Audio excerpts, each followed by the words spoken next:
Hi, I'm John Green. This is Crash Course World History, and today we're going to talk about the Islamic State, a story ripped from the headlines. Mr. Green, wait, no. This is not history, this is news. And also, for me, it's not even news, it's the future. Yeah, me from the past. It turns out that history is like a continuous process, and that even current events have a history.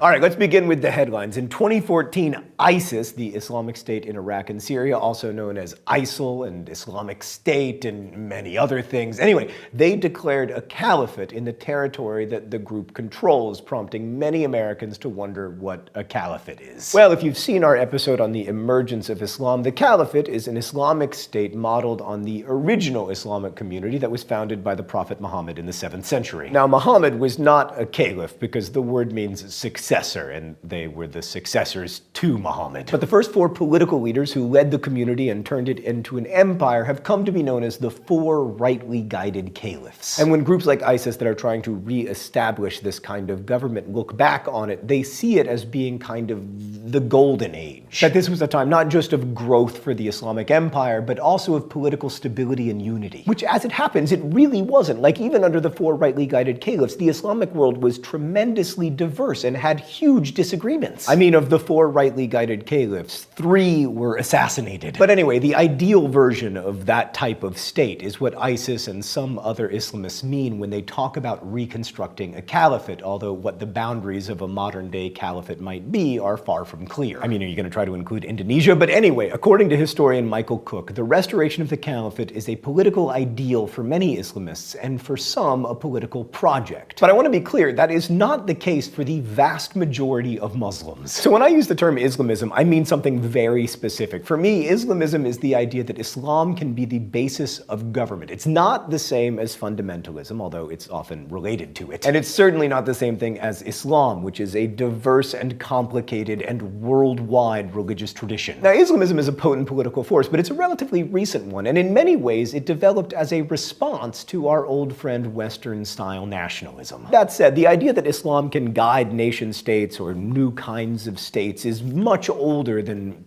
2001, but it became much more relevant to Americans then with the terrorist attacks in New York and Washington. Since then, there has been more and more attention paid to the argument that Islam and Western civilization were at best incompatible and at worst locked in a mortal clash of civilizations. That clash of civilizations idea has become so ingrained that even though I don't really agree with it, I think we need to at least acknowledge what we're talking about when we talk about us and them. Us usually refers to European-style nation-states, such as those which became dominant in the 19th century. These states tend to value democracy, or at least pluralism, and to varying degrees they espouse political values such as egalitarianism and individualism. National identity in these states has at least traditionally been, in a sense, ethnic, based on some sense of shared language and culture, if not exactly kinship, and it's secular rather than religious. And then the argument goes that the Islamic world is the opposite of this, but I am not convinced that that's accurate. For instance, there are lots of religious connections in European-style nation-states, and there are lots of conversations about strengthening those religious connections or even making laws according to religious dictates. And in the Islamic world, there are lots and lots of nation-states. But let's start with the popular conception that Islamists are out of step with the modern political reality of the nation-state. Let's go to the thought bubble. So Islam is a universal religion that is supposed to transcend ethnic identity. According to the Quran, the believers indeed are brothers. The universal nature of Islam didn't mean that ethnicity didn't matter at all, of course. It did. Early on and for a long time, Arab ethnicity was privileged in the Islamic world, and this was especially true during the period of conquest. This was despite Muhammad saying, truly the Arab has no superiority over the non-Arab, nor the non-Arab over the Arab, nor the black over the white, nor the white over the black, except in piety. But their amazingly rapid and far-reaching conquest granted the Arabs huge prestige that lasted until the 18th century. Now, from the beginning, being a Muslim meant being part of a political community, because unlike Jesus or the Buddha, Muhammad was also a political leader in addition to being a religious one. But at least to an extent, the tight connection between political and religious identity really ended with the assassination of the fourth rightly guided caliph, Ali. According to the writer Tamim Ansari, after Ali's death, the caliphate was just an empire. But as the empire grew and became more diverse, it became impossible to hold it together as a political unit. So even though the idea of a caliphate doesn't square so well with Western notions of ethnically homogenous nation-states, ethnicity has always mattered in the Islamic world, as we can see if we go to Turkey or Egypt or Pakistan. In each of those places, the experience of being a Muslim is affected by the experience of one's ethnicity. Thanks, Thought Bubble. So this idea that the Islamic Empire wasn't always a caliphate for much of its history, it was just an empire, is really important, because it gets to how not different ways of organizing people are when it comes to, like, us and them. Now, I'm not trying to make a false equivalence or say that all people are the same or whatever, but, like, let's look at a defining Western political value, egalitarianism. In its earliest incarnations, Islam was unusually egalitarian, especially for its time. The religion structurally avoids hierarchy, except perhaps based on piety. The Quran states, "The noblest among you in the sight of God is the most God-fearing of you."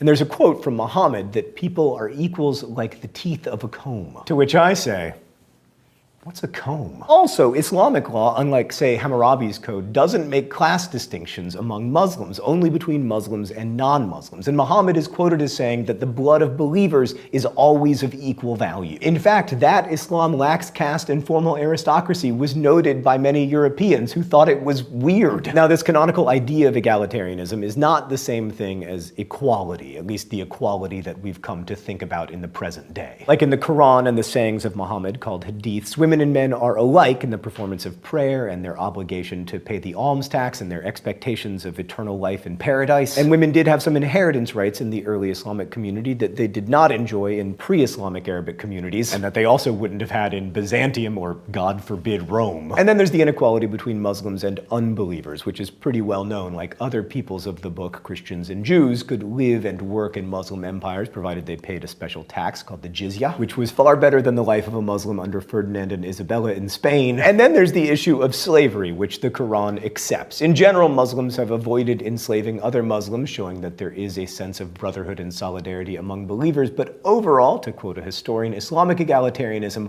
was limited to free Muslim males. Of course, if you've watched our US history series, you may remember that early American egalitarianism was limited to, like, land-owning Christian males. My point here is that if you look for historical precedents, you can generally find them. That's true in the Islamic world. It's also true in the rest of the world. Now, today in Europe and the United States, most citizens expect their states to be, in at least some degree, democratic and republican and constitutional. So when people in the West look at the early Islamic Empire, we have a way of imagining caliphs as kings because, like, you know, we had kings. But caliphs were important in different ways. For starters, they were the successor to the prophet. Now, maybe that's similar to what the Roman Catholic papacy became over time, but it's not like a king. Except for the King of England, King Henry VIII, founder of my church, who was like, I need to be the head of the church so that I can get divorced. But this combination of political and religious authority is important, as is that at least initially there was no hereditary succession of caliphs. And then there's the concept of baya, which is a kind of political allegiance. Like, according to Michael Cook, an agreement is made between the future caliph and the future subject, whereby each party is to have specified rights and duties. A closely related theme is shura, the duty of the caliph to consult with others before making a decision. Like, according to tradition, when Abu Bakr accepted the role of the first caliph, he claimed that Muslims had no duty to obey him if he disobeyed God and the Prophet. Now, that's not democracy, but it is limited rule, and it gives people some participation in the government. And then there's another Western value that is often bandied about as something that isn't part of the Islamic world: freedom. Islam, as you may know, means submission, and a Muslim is a person who submits to God. And to some Westerners, that seems like the opposite of freedom. But the tradition within Islam is that by releasing people from domination by other people and making them servants of God, there is freedom. Freedom is a famously abstract concept, but if we think of it as the opposite of slavery, then being free from having to serve other people is freedom. That said, in contemporary Islamism, political freedom is not generally held in particularly high esteem, which is one of the reasons why Islamists were less relevant in the Arab Spring uprisings of 2011 than people tend to think. But in at least one way, the caliphate can be thought of as enshrining republican, with a little r, values. Islamism emphasizes the rule of law and that even the caliph is subject to it. Since ultimate sovereignty belongs only to God, men, to quote Michael Cook, are not entitled to exercise lordship over each other. And the much talked about Sharia law, coming coming from a source outside the political process, whether that's God or religious scholars, acts as a huge check on rulers becoming dictators, right? Like Iran's government has many problems, but its president is not a dictator. But that same complete sovereignty of God over the people makes it difficult for Islamists to embrace democracy because it's based on the idea that the people themselves are sovereign. And the most radical Islamists, like Ayman al-Zawahiri of Al-Qaeda, really do hate democracy. He called democracy a new religion that deifies the masses, and the completely extreme and absolutely horrifying Boko Haram in Nigeria have exclaimed that, quote, they will never accept any system of government apart from one stipulated by Islam and will, quote, keep on fighting against democracy,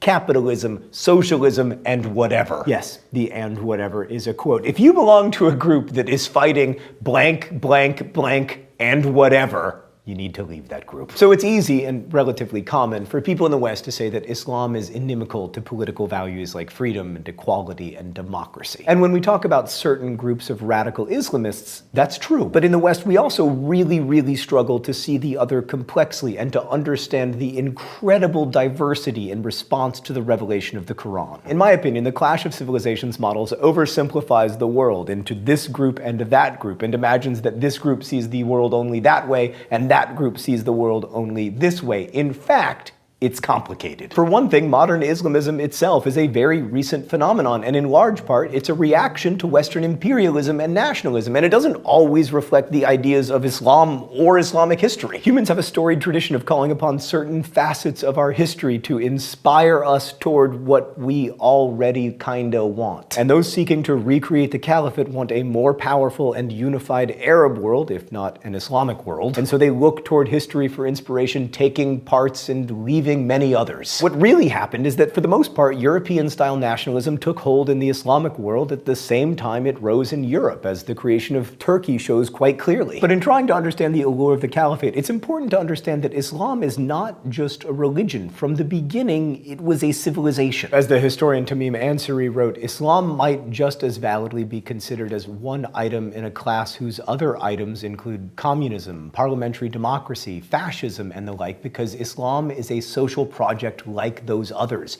an idea for how politics and the economy ought to be managed, a complete system of civil and criminal law. But it's also a very diverse system that's shaped by everything around it and everything inside of it, like any civilization. So when we try to discuss a topic as complex and charged as contemporary Islamic thought and practice and political worldviews, we don't just need to be sure that we have some sense of history, we also need to be sure that we're all talking about the same thing. There is nothing bright about the lines between politics and religion and history and nation.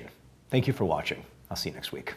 Crash Course is filmed in the Chad and Stacy Emigholt studio here in Indianapolis. It's made possible thanks to the hard work of all of these people and also your subscriptions on Subbable. Subbable is a voluntary subscription service that allows you to support Crash Course directly so we can keep it free for everyone forever. You can also support Crash Course by buying some of our awesome merch like t-shirts or posters. Thank you for watching, and as we say in my hometown, don't forget to be awesome.